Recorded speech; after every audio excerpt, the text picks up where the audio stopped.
Title: What happened during lockdown in Fort Worth, USA prison? Help this channel grow. Like the video, leave a comment, subscribe, and don't forget to turn on your notifications for our next real-life prison stories. This helps us a lot. Thank you. The story begins. What happened during lockdown in Fort Worth, USA prison?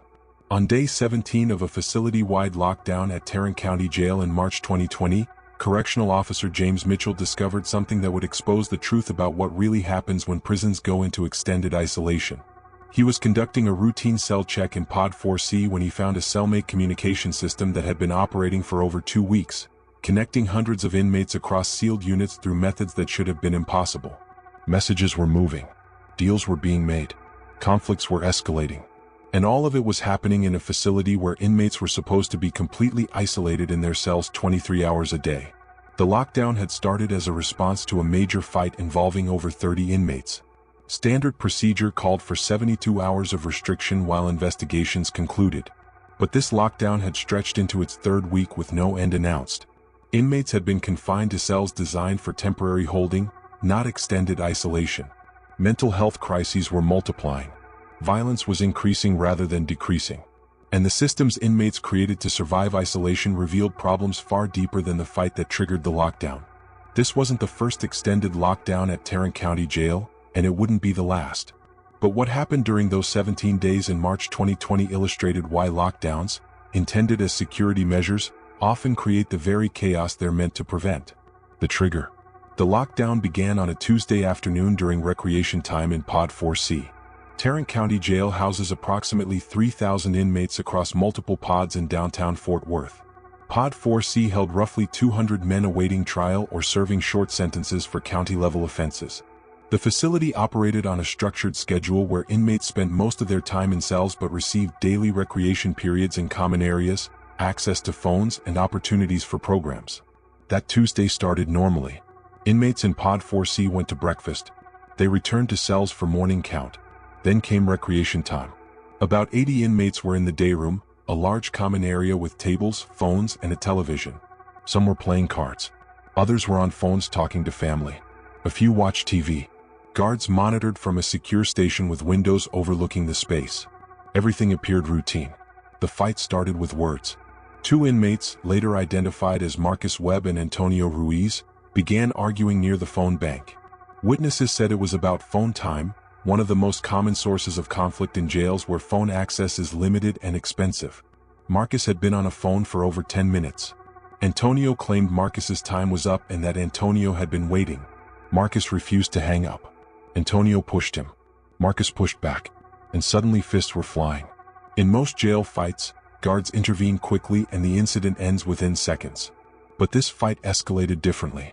Within 30 seconds, friends of both men got involved. Then people who weren't friends of either but saw opportunity in chaos joined in. Guards hit the alarm and began moving toward the fight, but they were outnumbered 40-1. More inmates flooded into the expanding brawl. Some were fighting specific people. Others were just fighting. The violence spread across the day room like wildfire. The emergency response team arrived within 4 minutes. They were correctional officers in protective gear with shields, batons, and chemical irritants. They formed a line and advanced into the day room, separating combatants, forcing inmates to the floor, regaining control through overwhelming presence. The fight lasted approximately 7 minutes from first punch to last. When it ended, 32 inmates were involved to varying degrees. 15 required medical attention for injuries ranging from minor cuts to serious facial trauma and suspected broken bones. 3 guards were injured trying to intervene before backup arrived. And the entire facility went into immediate lockdown. Lockdown procedures at Tarrant County Jail are designed to restore order after major incidents. All inmates return to cells immediately. All movement stops. Cells are searched for weapons or contraband. Investigations begin to identify who participated in the violence. Disciplinary procedures are initiated. Typically, these lockdowns last 72 hours. 3 days give staff time to investigate, cool down tensions, and return to normal operations once the situation stabilizes. But this lockdown didn't follow the typical pattern. After 72 hours, administration extended it. No announcement was made about when it would end. Inmates remained confined to cells designed for sleeping and temporary holding, not for 23-hour-a-day occupancy. The cells were 8 by 10 feet. Each held 2 inmates. a bunk bed, a toilet sink combination, a small shelf, nothing else. These spaces became complete living environments for people who'd been accustomed to spending most of their day outside the cell. The reasons for the extended lockdown were never fully explained to inmates. Administration cited ongoing investigations. They mentioned staff shortages that made maintaining normal operations unsafe. They referred to general security concerns. But no specific timeline was provided. Inmates went from expecting 3 days to experiencing 5, then 7, then 10 days locked down with no end in sight. And the lack of clear information created its own crisis. James Cooper was one of approximately 200 men locked in Pod 4C during this period. He was 26 years old, arrested on theft charges, awaiting trial. He hadn't been involved in the fight. He'd been in his cell reading when it started. But like everyone else in the pod, he was subject to lockdown regardless of his involvement. His routine completely stopped. No recreation. No programs. No visitors. No commissary. 1 hour per day he was allowed to leave his cell alone for a shower. The other 23 hours he spent in 8 by 10 feet with a cellmate he barely knew. James's cellmate was an older man named Robert Garcia, serving the last month of a 6-month sentence for DUI. Robert had been through lockdowns before. He explained to James that extended lockdowns were common at Tarrant County Jail, that fights triggered them regularly, and that sometimes they lasted weeks depending on how backed up investigations were. Robert said the key to surviving lockdown was maintaining routine. Keep a schedule. Exercise in the cell. Read. Write letters. Talk to your cellmate, but also respect their need for space. Don't let the boredom drive you crazy. This advice helped for the first week. James and Robert established patterns. They'd wake at the same time. They'd exercise, taking turns so one could work out while the other sat on the bunk. They'd eat meals.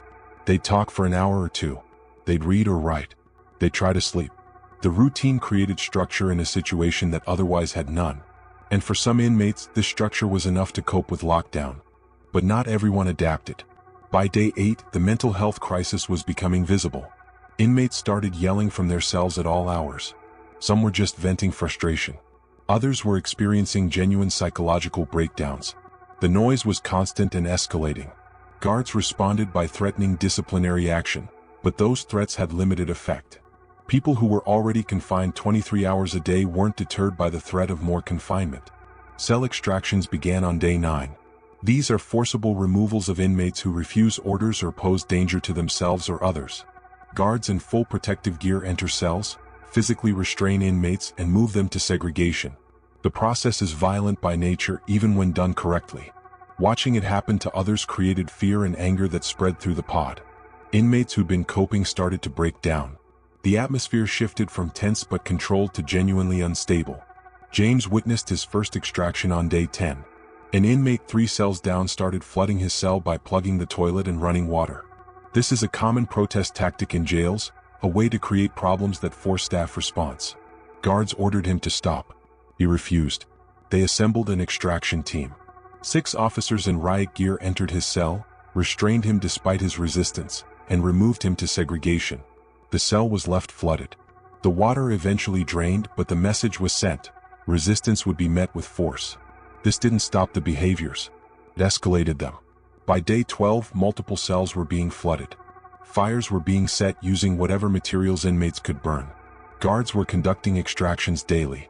The lockdown intended to restore order was creating more disorder than the original fight. And through all of this, a communication system was developing that nobody in authority realized existed. The system started simply. Inmates began shouting messages between cells. Tell Pod 3 my lawyer called. Ask commissary when we're getting our orders. Basic information sharing. But as the lockdown continued, the system became more sophisticated. Inmates discovered that the plumbing connecting cells allowed sound to travel through pipes. By speaking into toilets, messages could reach multiple cells. Notes could be passed during the brief shower periods when cell doors opened. Guards conducting rounds could be convinced to relay messages, sometimes unknowingly, sometimes in exchange for cooperation. Within 2 weeks, this network was functioning almost like a primitive phone system. Messages moved between pods. Information was being traded. And significantly, the underground economy that normally operated in common areas was adapting to lockdown conditions. Debts were being recorded. Conflicts were being planned for when lockdown ended. Alliances were being formed. All of this happening while inmates were supposedly isolated in cells without communication. This was what Officer Mitchell discovered on day 17. During a routine cell check, he found detailed notes in a cell outlining drug debts owed between inmates across 3 different pods. The notes included amounts, names, and dates for collection after lockdown ended. When Mitchell showed his supervisor, they realized that the lockdown, far from preventing criminal activity, had merely forced it underground in ways that were harder to monitor and control. The administration faced a difficult choice: extend the lockdown indefinitely trying to break these systems, or end it and deal with the consequences of 2 weeks of compressed tension and unresolved conflicts. Neither option was good. Both carried significant risks. The psychology of isolation. Extended lockdowns create psychological effects that correctional experts have studied extensively. The human brain isn't designed for extreme isolation and inactivity. When people are confined to small spaces with limited stimulation for extended periods, predictable problems emerge. At Tarrant County Jail during March 2020, these problems manifested in every cell block under lockdown. Sleep disruption was universal. In normal operations, inmates had routines that helped regulate sleep cycles. They'd exercise during recreation, engage in activities, tire themselves physically and mentally. Under lockdown, physical activity was limited to whatever could be done in 8 by 10 feet. Mental stimulation consisted of whatever books were in the cell, conversations with a cellmate, or staring at walls. Without natural sleep triggers, many inmates found themselves awake at odd hours, sleeping during the day and developing insomnia patterns that made the experience even worse. James Cooper experienced this firsthand. By day 5, his sleep was completely disrupted. He'd lie awake for hours at night listening to other inmates yelling, toilets flushing, the endless noise of hundreds of men confined in close quarters. During the day, bored and exhausted, he'd fall asleep. This created a cycle where he was tired but couldn't sleep when it was quiet, and alert when he needed rest. Robert tried to help by maintaining strict schedule discipline, but individual couldn't overcome the environmental factors working against normal sleep patterns. Hygiene deteriorated as lockdown extended. Inmates received 1 shower per day during their hour out of cell. But with limited access to clean clothes, towels, and basic hygiene items, maintaining cleanliness became difficult. Some cells developed odors from poor ventilation, sweat, and bathroom use in close quarters. This wasn't just uncomfortable. It affected mental health. Feeling dirty and trapped in dirty spaces increased the psychological burden of confinement. Commissary access was completely cut during lockdown. In normal operations, inmates could purchase snacks, hygiene items, writing materials, and other approved goods through commissary. These purchases provided comfort, variety, and a sense of choice in an environment that otherwise offered little control. Lockdown eliminated that. Inmates ate only what was provided on meal trays. They used only the basic hygiene items distributed by the facility. They couldn't buy stamps to write letters or snacks to vary their diet. This loss of small luxuries increased stress significantly. Conflict with cellmates became inevitable. Even people who got along well struggled with 23-hour proximity. Every habit became magnified. Someone who snored. Someone who talked too much or too little. Different sleep schedules. Different cleanliness standards. Arguments over cell temperature, whether the window should be covered, how to divide the small space. These weren't major conflicts in normal circumstances. But under lockdown pressure, small irritations became serious problems. Robert and James managed their relationship relatively well. They established rules, quiet hours, designated storage areas, taking turns for exercises that required space. But they still had friction. By day 13, a disagreement over whether to leave the light on or off led to a shouting match that brought guards to the cell door. Both men immediately backed down, not wanting to be separated to segregation where conditions were even worse. But the incident showed how fragile cooperation became under sustained pressure. Mental health crises escalated as lockdown continued. Tarrant County Jail had limited mental health services in normal operations. During lockdown, those services essentially stopped. Inmates with existing mental health conditions lost access to counseling, medication sometimes ran out, and the stress of isolation triggered episodes. Inmates without previous mental health issues developed symptoms under the extreme conditions. Depression, anxiety, paranoia, and suicidal ideation all increased markedly. The jail's response to mental health crises during lockdown was primarily through segregation. If an inmate was deemed a danger to themselves or their cellmate, they were moved to administrative segregation where they could be monitored more closely. But segregation meant even more isolation, even smaller cells, and even less human contact. For some inmates, this made their condition worse rather than better. The system was designed to manage security, not mental health. And during lockdown, those limitations became tragically clear. On day 14, an inmate in Pod 5B attempted suicide.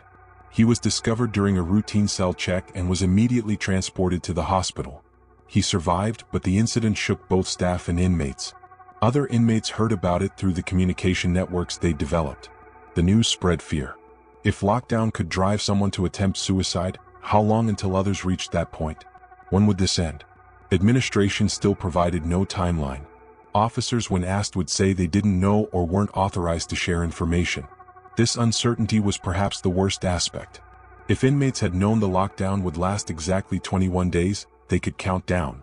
They could pace themselves. But without an end date, every day felt potentially endless.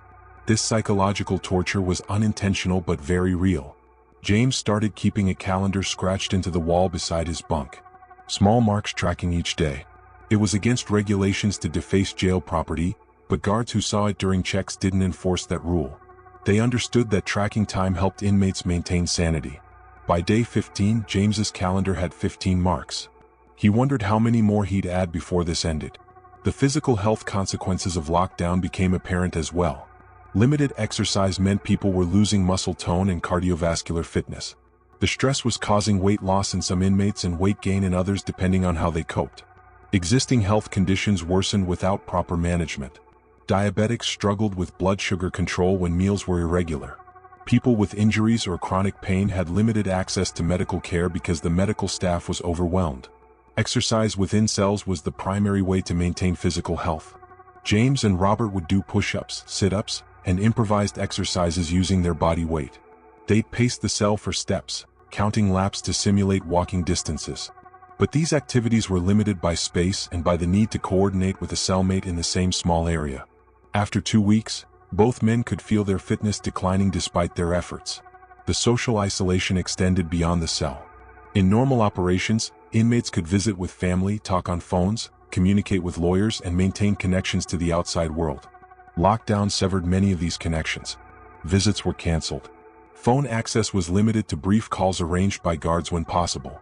Legal communication became difficult because attorney visits were suspended. Inmates felt completely cut off from everything and everyone outside the jail. For many inmates, family connections were what kept them going.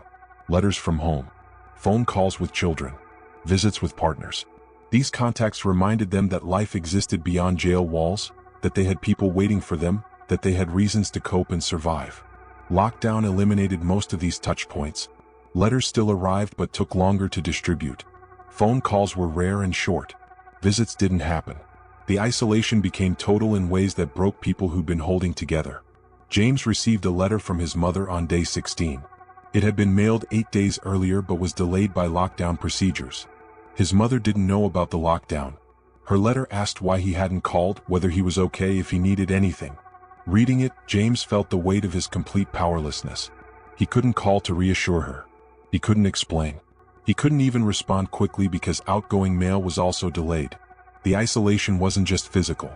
It was complete severance from the life he'd had before.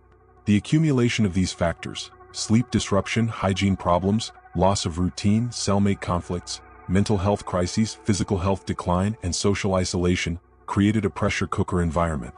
By day 17, Tarrant County Jail was more unstable than it had been immediately after the fight that triggered the lockdown. The security measure had failed its purpose and created new crises that would take months to fully resolve. Chapter 3: The Aftermath. On day 18, administration announced the lockdown would end in 48 hours.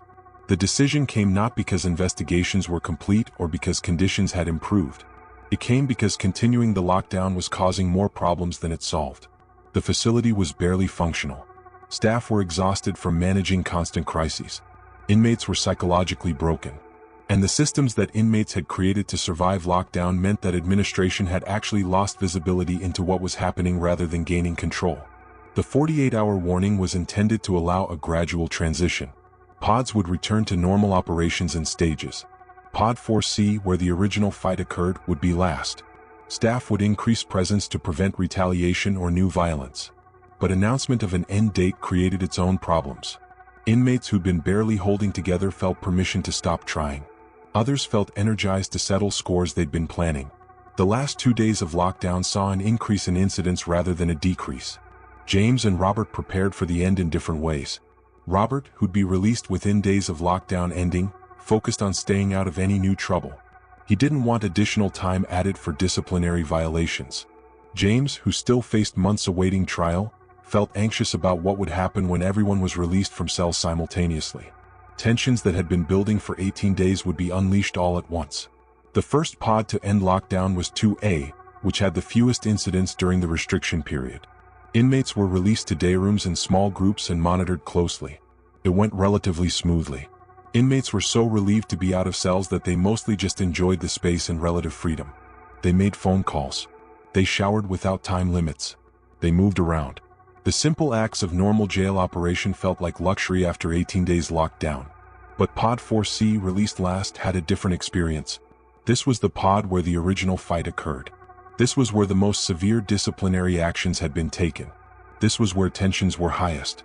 When cells finally opened on day 20 for normal operations, guards were positioned throughout the pod expecting violence. And violence came, though not in the form anyone anticipated. Instead of a large group fight, what emerged were dozens of small, targeted conflicts. People who'd developed grudges during lockdown confronted each other.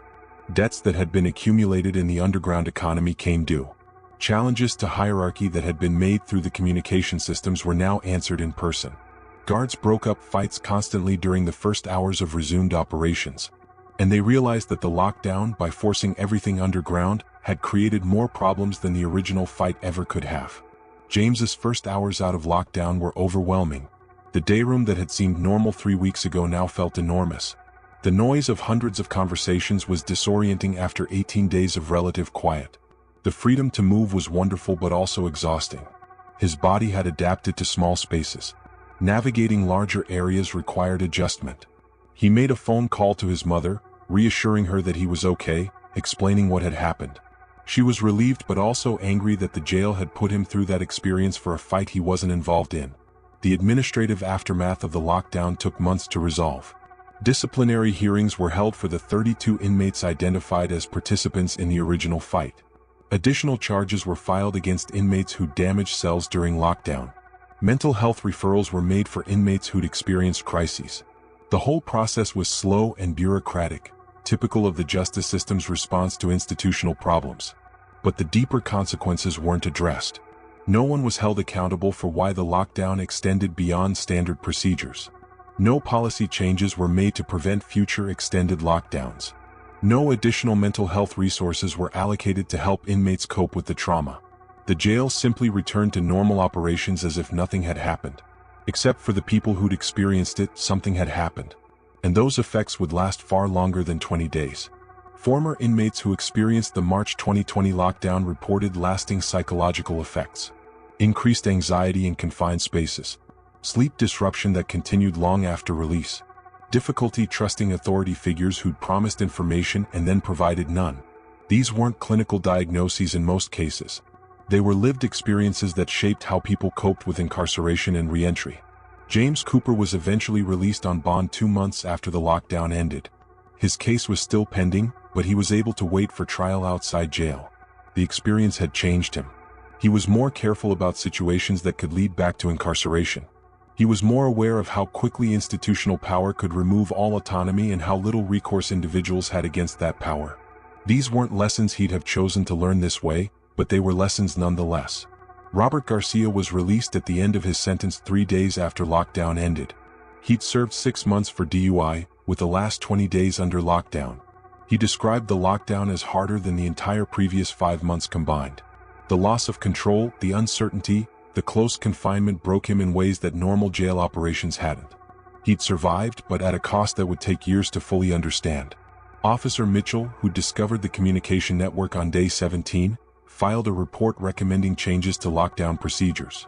He suggested maximum durations, requirements for mental health screening during extended lockdowns, and better information flow to inmates. His recommendations were acknowledged but not implemented. The jail continued using extended lockdowns as a security tool whenever major incidents occurred. And each time, similar problems emerged. The fight that triggered the lockdown resulted in criminal charges for 8 inmates identified as primary participants. Marcus Webb and Antonio Ruiz, whose argument over phone time started everything, both received additional charges. Their trials would take over a year. The consequences of 10 seconds of anger at a phone bank would affect their lives for years to come. And all of it could have been prevented by better management of a scarce resource and better systems for de-escalating conflicts before they became physical. The institutional lessons from the March 2020 lockdown at Tarrant County Jail were clear to anyone who looked. Extended lockdowns don't improve security. They create psychological trauma, force criminal activity underground in ways harder to monitor, strain staff resources, and increase long-term instability. Better approaches existed: shorter, targeted restrictions, improved mental health support, clear communication with inmates about timelines and reasons, alternative housing for those directly involved in incidents while maintaining normal operations for others. But these lessons required investment, training, and a fundamental shift in how jails approach security. It was easier and cheaper to continue using extended lockdowns despite their documented failures. So the cycle continued. A major fight would occur. Lockdown would be imposed. It would extend beyond reasonable duration. Problems would multiply. Eventually operations would resume. And months later the same pattern would repeat. What happened during lockdown in Fort Worth's Tarrant County Jail in March 2020 wasn't unique. Similar events occurred in jails and prisons across the United States regularly. Extended lockdowns were standard operating procedure for managing security threats. And standard operating procedure was failing inmates, staff, and the public interest in having a correction system that actually corrected behavior rather than traumatizing people and increasing their likelihood of future criminal activity. The people who experienced that March lockdown carried its effects forward. Some used the experience as motivation to stay out of jail.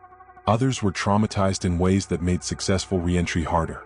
Some became activists advocating for jail reform. Others simply tried to forget and move on. But all of them learned that the promise of justice, of fair treatment, of humane conditions, had limits that became very clear when institutional power decided those promises were less important than bureaucratic convenience.